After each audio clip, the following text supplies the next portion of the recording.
আসতে না। আজ আমি এলাম বলে পুরো বিষয়টা জানতে পারলাম যে তুমি কেন আমাকে তোমার অফিসে নিয়ে আসতে না।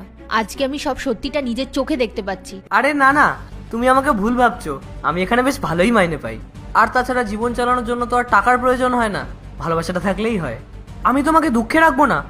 হ্যাঁ, একবেলা খাবার কম খেয়ে থাকবো, কিন্তু আমরা একসাথে থাকবো। বিয়ে করতে গেলে না ভালোবাসার নয়, টাকার দরকার। আরে পূজা, তুমি তোমার কথা থেকে কেন সরে যাচ্ছ? আমাদের মতন গরিবের কি কোনো অধিকার নেই ভালোবাসার?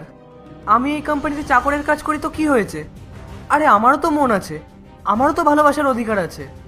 আর তুমিই তো আমাকে বলেছিলে যে ভালোবাসতে টাকার প্রয়োজন হয় না, হয় ভালো মনের।